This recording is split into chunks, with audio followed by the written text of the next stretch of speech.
plus Beatrix. Betul. Oh, Chow satu. Coba Dan lagi. Kaja. Ja. Wow. Selamat datang Bung Kaja. Ya, baru dibahas kan siapa nih lagi yang bisa mirip-mirip ya dengan Iya. Franco. Kaja yang terlupakan muncul kali ini. Tapi ya dia harus bisa sustain ya. Jangan sampai waktu lagi mau nangkep terus tiba-tiba kena bad impact. Iya, itu bisa berabe sih. Dia tinggal manfaatkan potensial rumputan untuk nanti bisa kasih serangan kejutan dan positioning Divine Judgment-nya untuk mengunci hero dari EVOS SG yang pastinya hero-hero importantnya EVOS SG ya. Dan satu hero terakhir yang bisa dibilang nih hidden pick EVOS. Entah dari sisi Julianya nanti akan ditempatkan di mana, ini tergantung dengan pemilihan hero terakhir dari EVOS SG di game kita yang ketiga kali ini. Oke, last pick. Bakal masuk ke Lolita. Ya, Lolitanya malah di kanan ya. Oke, buat nangkis juga untuk crossbow of tank. Oke, berarti ini Akai Jungle. Dia bisa 22 babak playoff. Iya. Game ketiga, game penentuan.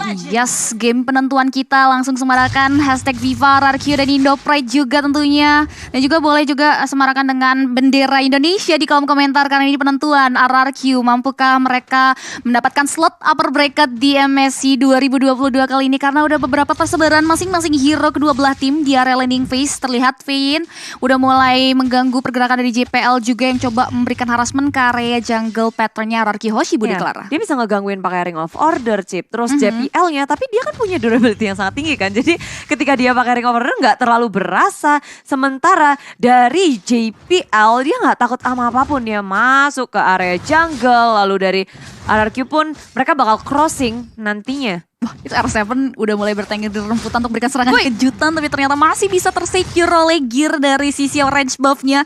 R7 harus mundur, nggak boleh terlalu overcommit, tapi Layman udah mulai coba untuk memberikan sedikit harassment ke area Adamir. Vayne pun sudah mulai melakukan babysitting, udah mulai menampakkan batang hidungnya. Presence-nya membuat EVOS SG Adamir pun harus mundur, tapi kalian nggak boleh mundur tentunya untuk langsung pesan aja GrabFood.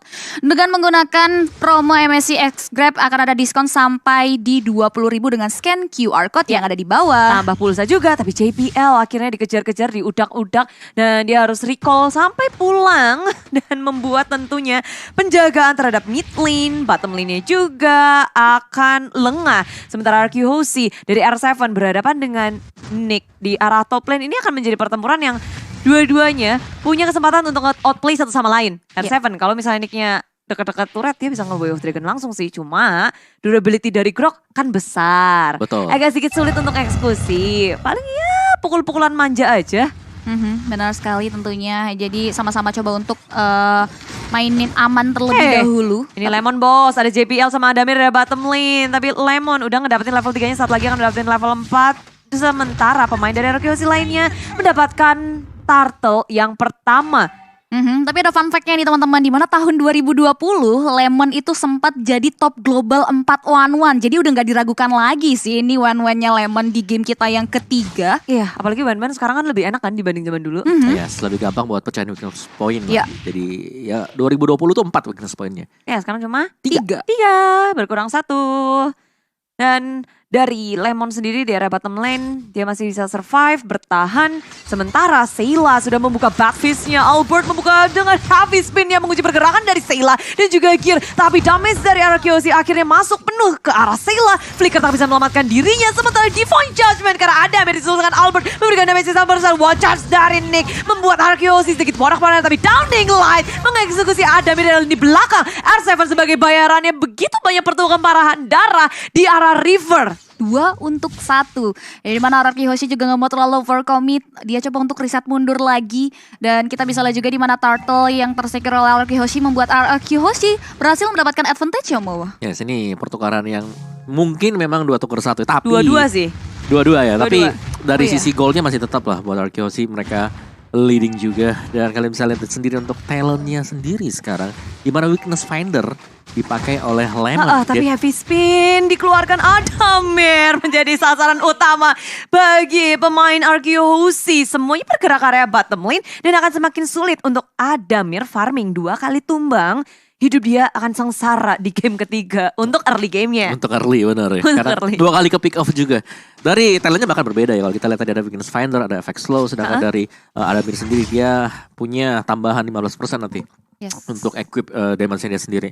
Dan talent pemilihan juga agak beda sih, dalam dimana Lemon lebih memilih untuk memainkan attack speed. Sedangkan tadi memang untuk Adamir di sini yang harus dimaksimalkan ada potensi dengan menggunakan movement speednya. Movement speednya, oke. Turtle yang kedua udah mulai hadir di Land of Dawn. Sudah disambut dengan hangat oleh kedua belah tim. Mereka sudah mulai melakukan encounter di area objektif tersebut, di mana EVOS dari SG udah mulai coba untuk menarik Turtle ke daerah teritorial yang dia miliki. Udah ada satu buah efek surprise yang diberikan oleh seorang Finn, membuat EVOS SG langsung reset dari segi Turtle-nya. Ada efek immobilize juga dari Mystic Field yang dikeluarkan oleh seorang Clay, membuat EVOS SG masih belum mau terlalu overcommit juga, tapi Turtle justru udah mulai dipoking oleh kawan-kawan dari RRQ Hoshi, dan bahkan efek immobilize yang dikeluarkan oleh EVOS SG pun membuat mereka tidak berhasil untuk menganggut karena satu objektif Turtle. Dan bahkan kita bisa lihat juga di mana RRQ Hoshi sudah mulai kembali maju ke depan, damage-nya udah mulai memasuki ke tubuh dari EVOS SG, tapi masih bisa ditahan, dan justru R7 harus tumbang. Finn masih bisa selamat dari cengkraman maut EVOS SG, tapi Lemon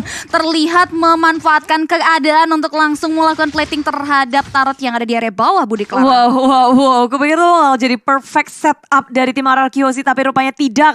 Respon yang sangat cepat dari EVOS SG dengan flicker yang mereka miliki berhasil untuk kabur ke arah belakang Albert. Satu heavy spin yang dikeluarin itu kunci banyak banget. Karena tepat berada di tengah-tengah, banyak banget tembok yang bisa untuk dimaksimalkan. Tapi sayangnya damage-nya belum cukup. Oh yes, dan itulah pastinya ketika Akai menjadi jungler ini masih harus berharap juga dari rekan-rekannya bisa melakukan follow up damage. Sehingga gak sia-sia ketika sedang melakukan heavy spin. Tapi sekarang kayaknya dia mau gabung langsung ke area bottom lane buat ngedapetin satu turret di arah bottom lane, dan berhasil tanpa bisa di-defense. Sementara EVOS SG mencari potensi pick off dengan adanya gear chain udah dikeluarin kali ini. Downing Blast juga sudah di-pop up, heavy spin menguji pergerakan dari tim EVOS, tapi RRQ kehilangan Finn terlebih dahulu. Di area samping sana RRQ gagal untuk mendapatkan pick off yang mereka buka. Finn harus tumbang, tapi kompensasi dengan sangat konstan. R7 berhasil memanfaatkan kekosongan. Nick terlihat terlambat untuk melakukan defense karena R7 fokus untuk langsung menumbangkan struktur bangunan top lane tangan dari EVOS SG. Cuan berhasil diamankan oleh RRQ Hoshi, tapi EVOS SG tidak mau tinggal diam, di mana dia udah mulai memanage wave minion, tapi Albert juga nggak mau memberikan space untuk EVOS SG bisa menumbangkan satu objektif turret yang ia miliki. Iya. Mereka udah kehilangan dua tanpa mereka sadari gitu. Kayak mereka sibuk untuk berkutat dalam peperangan sampai nggak ada yang bisa untuk ke defense. Kehilangan turret itu bayarannya lebih mahal dibandingkan kehilangan hero. Betul. Nggak bisa itu turret tiba-tiba didoain muncul lagi. Emang Popol Kupa. Bisa respawn ya. Dan ya, ini memang objective play yang lagi dimainkan oleh RRQ Hoshi. Mereka dapetin atasnya. Wah, udah bahkan Divine Judgment-nya pun make up play, di mana satu hero berhasil ditarik tapi masih belum bisa dimanfaatkan. Namun dua Dragon semuanya dibuka begitu saja langsung. Seven Albert pun langsung menjepit karya satu hero, tapi masih belum ada follow damage yang signifikan membuat RRQ Hoshi masih belum bisa menumbangkan korban jiwa dari EVOS SG di peperangan yang terjadi di menit kita yang ke-7, Bude Clara. Yes, itu perfect setup dari RRQ Hoshi. Heavy spin segala macam dikeluarkan, tapi lagi dan lagi belum bisa untuk menutup, nggak bisa eksekusi dengan setup yang ada. Tapi menurutku itu eksekusi nggak perlu di setup juga, nggak perlu di clearing juga nggak apa-apa, karena RRQ sih mereka berfokus kepada hal lain, nge-push laningnya. Sementara dari EVOS mereka mencoba untuk melawan pergerakan, bergerak ke area top lane. Tapi R7 yang menjadi sasaran mereka belum connect, tapi ada chain yang masuk ke dalam diri R7. Dominant Blast di setup, mengunci pergerakan dari R7. Pergerakan dari R7 pun akhirnya dikunci lagi oleh chain milik Gear. 3 member ngegerebek area top lane. Ter-airborne, udah gak bisa lagi menahan dealing damage, membuat dia harus tumbang. Disul dengan ada satu objektif turret yang hilang bawah. Ya sih, ini niat banget sebenarnya sih. Kalau kita lihat kalkulasi dari EVOS SG, dan mereka berani untuk naik ke atas karena mereka sekalian mereka harus mencabut satu buah turret yang ada di atas. Bayarannya tengok om di area bottom lane, Cipi. RRQ Hoshi ngedapetin satu turret tambahan lagi. Tier yang kedua berhasil dirontokin. Yes. Dan juga ada Corrosion Sight bersama dengan Demon Hunter Sword untuk Lemon. Sedangkan tandeman dia pasti ada Adamir yang baru saja dia punya BOD sih, masih belum ada lagi Hunter Strike-nya. Mungkin sedang menuju ke sana, jadi biar ada penetration, dan itu dia. Nah, Hunter Strike yang sudah diamankan oleh Adamir, damage-nya bakal jauh lebih sakit lagi. Sekarang dari sisi gold-nya nggak jauh beda. Divine Judgment-nya, surprise attack yang diberikan oleh RRQ Hoshi bisa langsung menumbangkan karya seorang Sayla di area mid lane, dan masih mau lebih. Finn tergenci dengan ada satu buah World Charge, langsung di follow dengan Power of Nature juga membuat Finn pun langsung tumbang di tangan anak-anak EVOS SG. Flicker udah digunakan untuk nge-setup ke arah Sayla. sementara itu kayak dia mau buka map pun bahayanya gede banget. Dia begitu tipis tapi maju ke area depan. Gear udah kabur, Downing Light dikeluarkan, Lemon mengejar. Weakness pointnya belum pecah. Satu lagi tanpa weakness point pun dari R7 menutup Gear di area jungle. Sudah disambut di arah kiri, kanan, gak ada tempat lagi untuk kabur dari Gear. Benar sekali, dan bahkan Turtle sudah berubah menjadi Lord. Lord pun tanpa buang-buang waktu, RRQ Hoshi langsung poking. Gak adanya observasi terhadap objektif Lord tersebut buat EVOS SG harus kehilangan potensi steal terhadap Lord yang ada di area Land of Dawn. Yap, Downing Light dikeluarin dan ketika Lord sudah di tangan RRQ Hoshi, mereka tinggal mengontrol saja ketiga lane-nya dari tim EVOS. Perlahan tapi pasti alon-alon asal kelakon. Nge-push dari segala sisi. Area bawahnya udah terpush, di area atas berusaha untuk diakuisisi oleh EVOS. Mereka nggak mau harus pusing dengan tiga-tiganya. At least bisa fokus seperti di tengah ini. Tapi Finn dengan konsil yang dikeluarkan diseruduk dengan wall shot milik Nick. Tapi Finn berhasil menseret JPL ke area depan. Heavy spin disusul. Satu setup yang manis dari RRQ Hoshi menyusul ke area belakang dengan adanya crossbow off tank. Seilanya tumbang. RRQ Hoshi berhasil ngedapetin 2 tapi Lemon harus tumbang di tangan tim EVOS. Distraksi yang diberikan seorang Finn pun membuahkan hasil yang manis walaupun Lemon harus tewas di tangan EVOS SG nih Om Awa. Ya, sini masih pertukaran yang cukup berimbang tapi pastinya dengan keunggulan objektif yang diamankan oleh RRQ Hoshi. Tapi kita kembali lagi ke mode reset sebenarnya ya. Dimana RRQ Hoshi meskipun mereka agak sedikit memenangkan duelnya, mereka nggak bisa lagi untuk meneruskan fight-nya karena ya mereka harus kehilangan damage mereka. Itu si Lemon tadi. Ya, apalagi yang kekunci tadi juga JPL-nya kan, bukan core-nya, bukan damage dealer-nya. Karena Adamir sama Gear positioning-nya nggak bisa untuk ditangkap oleh tim RRQ. Betul. Menjaga karena lini belakang banget dan untungnya itu juga ada crossbow attack untuk mengunci Seila. Selanjutnya ini tinggal gimana RRQ sih nggak lepas untuk memberikan pressure dengan adanya Finn Kaja. Dia bisa nge-setup. Flicker juga udah on. Bisa banget nih cari satu lini belakang dari EVOS SG. Benar sekali, dan ini yang harus dibentuk tentunya momentum yang akan terjadi dari Finn sendiri menggunakan Divine Judgment-nya. Di sini kita bisa lihat juga di mana Finn pun sudah mulai menelusuri rumputan yang ada di area depan. Begitupun juga dengan Gear yang coba untuk meng-clearing wave mini namun disambut hangat dengan daya damage yang diberikan oleh Albert. Tapi masih belum mau di follow up lebih jauh lagi di mana EVOS SG masih mundur. Begitupun juga dengan RRQ Hoshi prefer untuk melakukan clearing aja terhadap wave mini yang terada di area Land of Dawn. EVOS SG masih coba untuk menyeimbangkan pergerakan permainan RRQ Hoshi di game kita yang ketiga kali ini. Karena terlihat objektif Turtle berhasil mereka amban dengan sangat-sangat free. Dan bahkan EVOS SG gak diberikan kesempatan untuk bisa mengamankan beberapa objektif yang ada di area Land of Dawn. Khususnya Turret juga bisa dibilang. Sebenarnya menit ke 11 atau 12 ini udah bisa kita lihat keunggulan dari RRQ Hoshi. Mereka lebih dari net worth, dari segi turret, dan juga dari segi level. Kita lihat Albert udah dapetin level 15. Yes, dan juga Clay masih tetap dengan damage terbesar ya. Pemberi damage terbesar datang dari RRQ Hoshi. Tapi sudah ada beberapa item yang cukup menyebalkan sebenarnya kalau kita bermain sebagai Kaja. Ada Immortal yang sudah dipegang oleh Gear. Tadi juga ada satu lagi, siapa ya tadi? Ada 2 pokoknya yang sudah punya Immortal dari EVOS SG. Dan ini bakal merepotkan sebenarnya. Karena kita tahu bagaimana Divine Judgment adalah skill yang lama banget gitu loh untuk bisa dipergunakan kembali. Kecuali sudah punya fleeting time, betul.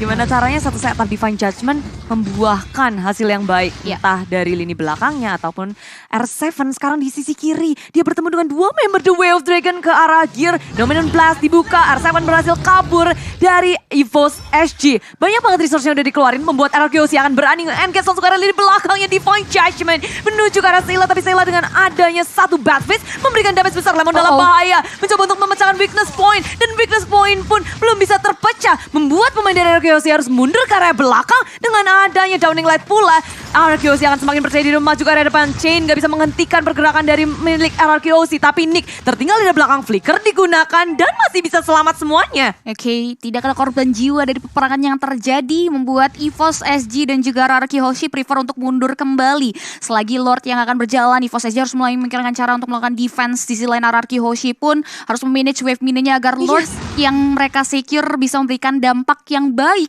bagi RRQ Hoshi, khususnya untuk ada di area objek turret yang tersisa milik EVOS SG. Ya, saling menghitung dengan sangat baik damage dari satu sama lain. Potensinya juga kelihatan banget sih dari RRQ Hoshi untuk menjebol inhibitor milik tim EVOS. Bergerak perlahan menghancurkan seketika dari RRQ Hoshi ke arah turret inhibitornya. Karena 3 lane udah push secara bersamaan. Ini kita bisa lihat ya di mana RRQ Hoshi sekali dayung 2-3 pulau terlampaui. Lord pun udah mulai masuk ke area ini. Bitter Turret yang ada di area bawah udah mulai coba untuk di defense dan ternyata dipecahkan begitu saja. Wave minion penunjang pergerakan mereka udah mulai masuk, tapi RRQ Hoshi kembali nggak mau greedy. Mereka prefer mundur lagi dan bahkan mereka sama-sama coba untuk nungguin lagi momentumnya. Dengan adanya space ekspansi terhadap jaluran yang dimiliki, RRQ Hoshi pun nggak mau kelewatan untuk melakukan eksploitasi terhadap jungle pattern yang dimiliki oleh seorang Gear. Ya, dengan satu inhibitor aja udah cukup membuat RRQ Hoshi memaksimalkan Lord yang didapatkan. Bottom lane-nya ke secure, ini kayak deja vu game pertama gak sih? Jebol satu di area bawah. Satu ya, tapi ya. Terus nahan lagi, balik lagi. Bener, tapi dari EVOS SG mereka punya power kan sekarang. Mereka punya Seila. Cecilian, bener. Seila yang selalu menjadi inceran tapi selalu bisa kabur juga tadi.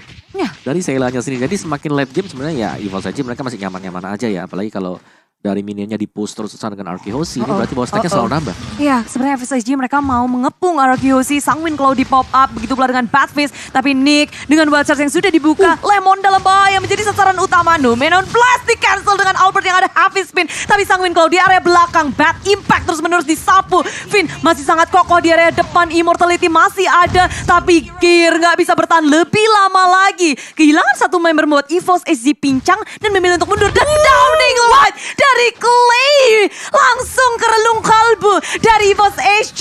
EVOS SG dalam masalah besar karena RRQ. Mereka akan langsung nge-push juga, mengontrol landingnya lagi dan mengakuisisi Lord dengan mudah. Wah itu on point banget dong nih like-nya wah. Ya, situ hilang 2 juga sih dari EVOS SG, di mana mereka harus kehilangan Gear. Karena Gear di sini kan kayak Retribution ya. Iya. Ini otomatis akan menjadi Lord Mahal. auto ya buat RRQ Free Hoshi. lagi sih. Ya, ini free Lord banget. Free Lord banget untuk RRQ Hoshi dan EVOS SG. Mampukah mereka untuk langsung bisa mempertahankan high grounds yang mereka miliki? Mengingat ini Lord di menit 16. Lord ter-evolve yang akan masuk ke area base turret mereka. Mereka harus sebisa mungkin mempersiapkan high ground defense terhadap base turretnya. Di sisi lain kita bisa lihat juga di mana dari Albertnya pun coba untuk buying time terlebih dahulu. Memanage wave minion yang nantinya akan masuk ke area base turret dari EVOS SG. Mereka nggak mau membuang-buang waktu tentunya. Di area bottom lane pun R7 sudah mulai clearing wave minion yang ia miliki, begitupun juga dengan Albert yang di area top lane karena memang satu objektif turret lagi dari EVOS SG masih cukup bisa berdiri dengan kokoh di area sana, Budi Clara. Yes, tapi maju ke area depan, Albert membuka dan memicu peperangan kayaknya karena EVOS SG mereka berada dalam defense mode dengan adanya satu Downing Light menyapu bersih EVOS SG. Damage yang sangat besar dengan heavy spin mengunci 2 member dari EVOS SG. RRQ Hoshi mereka akan mengeksekusi langsung menuju ke lini belakang. Gear dalam bahaya, begitu pula dengan JPL yang harus tumbang 3 lawan 5. RRQ Hoshi masih sangat kokoh di area belakang sana. The Way of Dragon mengunci Seila, tapi Seila masih bisa bertahan. Sementara base dari EVOS SG akan menjadi sasaran bagi RRQ Hoshi dan inilah dia kemenangan untuk RRQ Hoshi dan menetapkan diri di upper bracket. What play game RRQ Hoshi tentunya ya, finally berhasil memenangkan